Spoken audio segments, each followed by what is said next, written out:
All right, guys, my diet approach for ankylosing spondylitis, my nutritional approach for ankylosing spondylitis might have been wrong.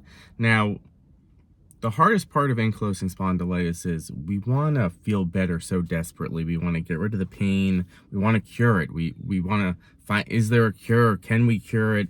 And we want to use anything we can to try to feel better. And one thing I got caught up in, and it's not necessarily wrong, but I think this will be really helpful for folks, especially if you're confused about nutrition, confused about low carb, low starch. Should you get rid of the starch?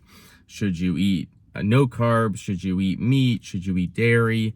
And I think this is going to be really helpful because this has been one of my hardest aspects over the years. So nutrition has helped me tremendously with my symptoms from AS and helped me with my energy. And early on, when I changed my diet when I was first diagnosed with AS, I talked about this in prior videos. I got rid of a lot of processed foods. I lowered the sugar big time, but I just started to really eat paleo. It turned into low carb keto, and I also lost a lot of weight. And my CRP and ESR numbers drastically reduced just from my diet early on. Now, that could have been losing the weight. That could have been changing my diet, changing the foods I ate. It was hard to tell because this all happened at the same time.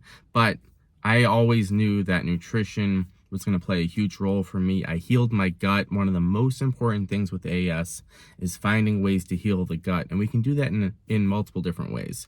But I got really attached to low carb, keto, low starch, because there's been some evidence out there. There hasn't been a ton of evidence regarding no starch. It's been more anecdotally. A lot of people have felt better when they lowered their starch intake. And a lot of that is processed foods, but also a lot of people have gone low carb and felt a lot better. So there's definitely some truth to it there. But the biggest thing that has affected me as the years have gone by is I got hyper attached to the low starch, the low carb, and I just started choosing foods that were low carb, and I stopped keeping track of my calories and my weight kept on rising throughout the years because I was really attached to this idea that I wasn't going to eat too much starch. I wasn't going to eat, and I did have, I had some cheat meals. It wasn't completely like this, but I would go through periods of trying the carnivore diet, and different low carb diets and keto, and I got really attached to it, and I gained some weight, and that really affected me. That really affected the low back, my gut, my stomach wasn't feeling as good. So I realized that I had to find a more balanced approach. It's so important with AS to keep a healthy weight. If there's some weight that we need to lose, to try to take that off in a really systematic way where you're still eating enough calories. But I think staying at a healthy weight is so important with AS, and can have a huge impact. And this is what I realized over the years was, for me to keep a healthy weight, I can't so much go keto, low carb. I think it's really important for me to add in more fruits, much more vegetables, more fiber, and make it a little more flexible for myself. Eat some more cheat meals, but more importantly, keep track of calories. So I think we have to look at nutrition for AS in two ways. The first is there's definitely foods that are going to impact us more. There's definitely, for some people, say dairy or meat or grains and wheat can have a huge effect on people. And I think it is really important to see if you get rid of foods, if you eliminate foods for a couple weeks, a week or two, and see if you feel any different. I think it's important to keep track of those things. For me, I found that wheats and grains weren't best for me, but I got way too attached to eliminating them completely because it's hard to live in today's society with just eliminating things 100%. And I just found it was more of a dose thing. So now I have a little bit of definitely oatmeal and some different grains. I don't want too much processed stuff, but I have a little bit because I want it to be sustainable. And more importantly, I keep track of the calories. So I think there's definitely two ways to look at this. I think it is important to see, are foods affecting you? Are different sources of food, different food groups affecting your stomach? Do you not feel great afterwards? Does it zap your energy? That's so important. But I would advise people don't lose track of your weight and your calorie intake. So I really think it's important, if you want to lose weight, if you want to get a better idea of how many calories to eat, keep track of everything. Keep track of your calories. There's tons of applications out there. If you want to lose weight, calories are really key in terms of weight loss. Now, what can really help staying at a good weight and keeping track of calories, and what can really help is, number one is going to be protein. We want adequate protein, and I think this is even more important for ankylosing spondylitis because we want to keep our muscle mass, we want to build muscle the best we can, so we definitely want adequate protein. You know, I always think about,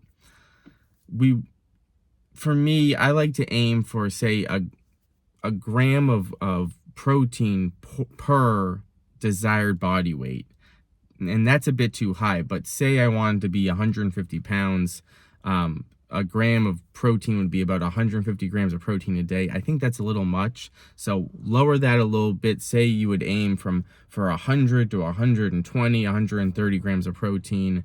I think around that range is pretty good, so a bit less than a gram of protein per body weight, but that's just something to think about. Proteins are so important for AS again, and that's really the building block of my diet, and that's been the building block over the years. Even when I went keto, low carb, protein was always the goal, the number one goal. You know, for most meals, I want protein to be in there.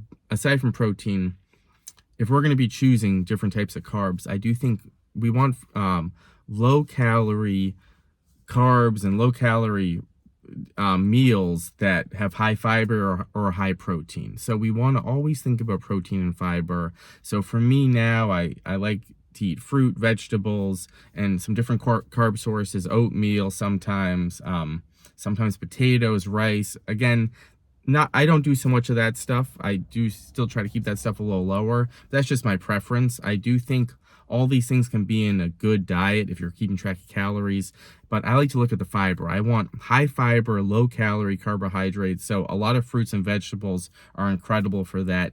Get some good fiber in there, and that's one of the main things that affected me over the years. When I went low carb, I went low starch, there wasn't a ton of fiber, and I really do think the fiber has helped keep a healthy gut, a healthy stomach. So that's something to think about. And every study on fiber has shown the benefit of it. I think with AS, we can get attached to the idea that the low starch thing is great and the low carb thing is great, but it does make it hard to get enough fiber. So I just think finding some good balance with this is so important. So just to summarize, the different types of foods we eat definitely matter. I think they can have an impact on us for sure. I found a huge difference when I reduced certain types of foods that had an impact on me, but don't lose track of calories. I think keeping track of calories is so important, and with adequate protein, it can be a great approach to find a little more balance if you're struggling to know